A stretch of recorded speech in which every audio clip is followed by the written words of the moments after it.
Que a graça e a paz do nosso Senhor Jesus esteja com todos. Vamos aqui a mais uma mensagem do Sermão do Monte, hoje com o tema, o ato de julgar. Antes de entrarmos no texto principal, vamos ao texto de abertura que se encontra em Romanos, capítulo 14, versículo de número 12. Assim, pois, cada um de nós dará conta de si mesmo a Deus. Cada cristão é responsável pelos seus atos diante de Deus, devendo cuidar de si mesmo, visto que todos temos falhas. E nosso texto principal de hoje se encontra no livro de Mateus, no capítulo 7, versículos do 1 ao 6. Não julgueis, para que não sejais julgados, pois com o critério com que julgardes, sereis julgados, e com a medida com que tiverdes medido, vos medirão também. Porque vês tu o argueiro no olho de teu irmão, porém não reparas na trave que está no teu próprio? Ou como dirás a teu irmão, deixa-me tirar o argueiro do teu olho quando tens a trave no teu? Hipócrita, tire primeiro a trave do teu olho, e então verás claramente para tirar o argueiro do olho do teu irmão. Não deis aos cães o que é santo, nem lancei ante os porcos as vossas pérolas, para que não pisem com os pés, e voltando-se vos dilacerem. Todos nós fazemos julgamentos bons e maus de pessoas, atitudes e fatos. Fazemos isso sem constrangimento, pois temos o direito de expressar nossas opiniões, garantido por lei. Deus nos assegurou a capacidade de discernir entre o bem e o mal, facultando-nos a condição de julgarmos. Porém, a maioria das vezes, os homens julgam por motivos injustos, incorretos e até falsos. Hoje trataremos do poder humano de julgar e como estes fazem mau uso deste poder, pois olham para os outros e esquecem de si mesmo. Jesus ensinou aos discípulos que estes devem olhar para suas vidas antes de julgarem os outros, alertando-os de que, com a medida que julgares os outros, seriam assim também julgados. Nesta parte do sermão, Jesus mostra que muitos julgamentos podem ser equivocados e injustos, por isso desaconselháveis. Há quem julgue baseado numa falsa percepção da realidade, com preconceito ou radicalismo pessoal. De acordo com a Bíblia, o cuidado com a vida, reparação do erro e prestação de contas são individuais, não havendo com isso motivo de nos apoiarmos nos erros dos outros para desculparmos dos nossos. De maneira alguma, nossa individualidade pode servir de padrão para julgarmos os outros. O cristão inserido em uma comunidade deve medir-se pelo padrão divino e, em relação aos outros, preservar a comunhão e o amor. Neste ponto do Sermão do Monte, o Senhor direciona seu discurso aos julgamentos pessoais. Seu propósito é mais uma vez tornar saudáveis os relacionamentos, evitando a difamação do próximo com julgamentos errados.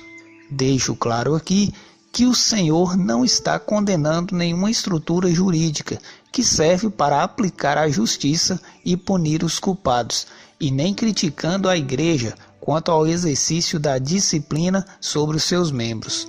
O que o Senhor aborda é que o ser humano tem a tendência de apontar demais o erro dos outros, muitas vezes esquecendo dos seus próprios erros, conforme Romanos capítulo 2, versículo 1 e Tiago capítulo 4, versículo 11. O Senhor deixa claro: não julgueis para não ser julgado. Nossa visão dos fatos nos induz a erros e por isso o Senhor nos alerta. Os próprios que eram contemporâneos de Cristo não souberam avaliá-lo, conforme Mateus capítulo 16, versículos do 13 ao 14. Nem sempre o ângulo ao qual vemos a vida do próximo corresponde à realidade dos fatos.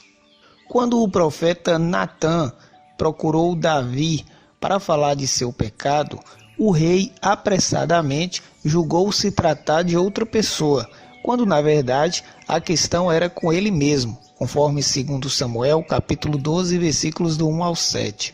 Ou seja, nossa percepção não é a base certa para julgar a vida alheia. Só Deus conhece o coração do homem, conforme Salmos 139, versículos 23 e 24.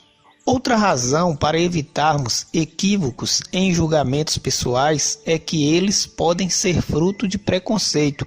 Quando formulamos percepções preconceituosas acerca de alguém, isso irá condicionar nosso pensamento sobre ela. Para o gigante preconceituoso Golias, o franzino Davi jamais teria condições de derrotá-lo.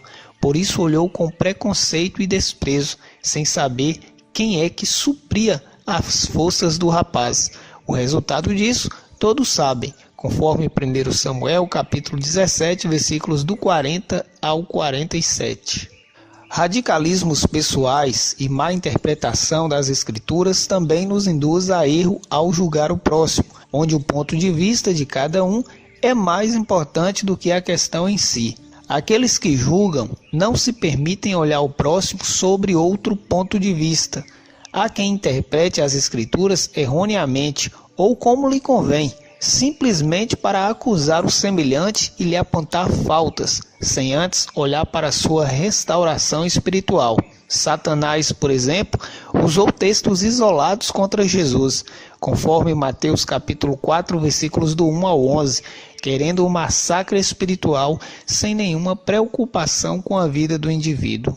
Jesus pregou o princípio da reciprocidade, como o juízo que julgares será julgado, com a medida que medires também será medido, e esse julgamento vem de Deus.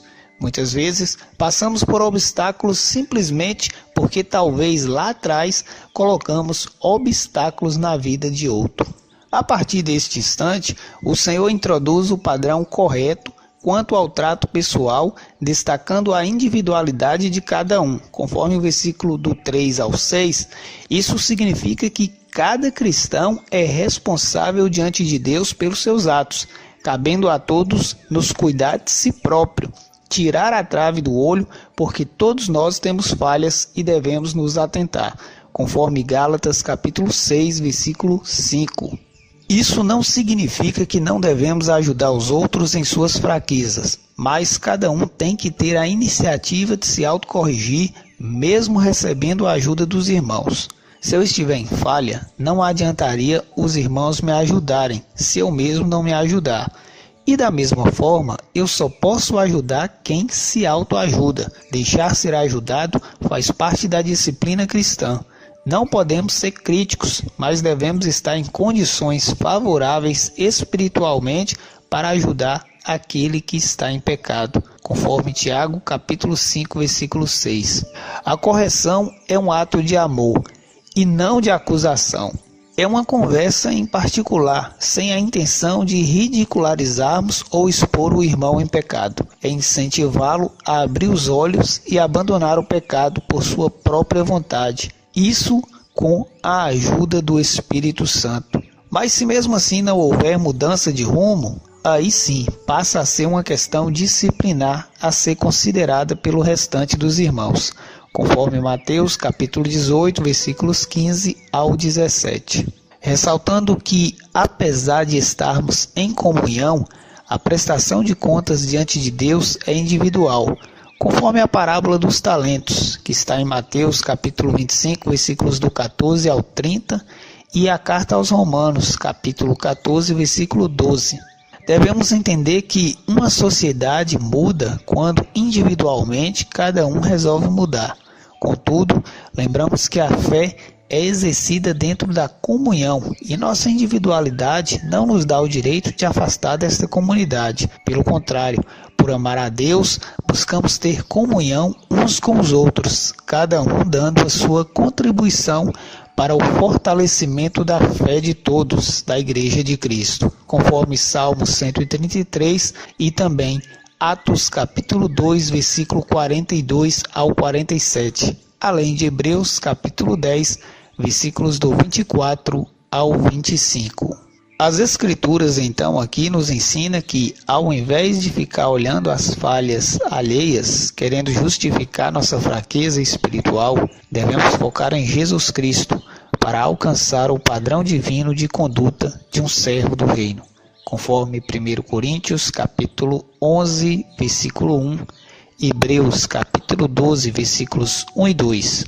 Somos o corpo de Cristo, cada um sendo membro ou órgão, interligados entre si, conforme 1 Coríntios capítulo 2, versículo 12. Por isso, devemos buscar a palavra, a harmonia, a responsabilidade individual em refletir o Evangelho através de nossa conduta, pois só assim seremos usados para transformar o mundo, conforme João capítulo 17, versículo 21. Humanamente falando, o padrão exigido por Deus parece inalcançável, mas é o que devemos buscar, apoiados na graça de Cristo, sabendo que não somos melhores do que os demais para julgá-los, mas todos dependemos do mesmo Deus, e este sim irá julgar vivos e mortos, sabendo isso, que cada dia venhamos nos aperfeiçoar através do Senhor. Conforme Mateus capítulo 7, versículo 1, quando a palavra diz não julgueis, não está proibindo julgar de uma maneira geral. Devemos entender que um cão é cão, um porco é porco, conforme o versículo 6. Devemos deixar estes com sua própria natureza e não atraí-los a atacar o que é sagrado e santo. Quem é ovelha, ouvirá o chamado do pastor. Veja 1 Coríntios capítulo 5, versículo 3. Não devemos falar mal do próximo. Apenas um é juiz, conforme Tiago capítulo 4, versículos do 11 ao 12. Não devemos desprezar os irmãos, pois todos nós estamos perante o tribunal, conforme Romanos 14, versículo 10. Não é o amor que nos leva a censurar e criticar, mas é a falta dele. Todos nós temos alguma característica que nos leva a pensar que somos melhores do que o outro. Existe uma fábula onde os animais se reúnem para escolherem um rei. O leão insistia que merecia a honra porque ele rugia mais do que os outros. O canário dizia que ele merecia porque ele cantava melhor. Já a raposa alegava ser esperta.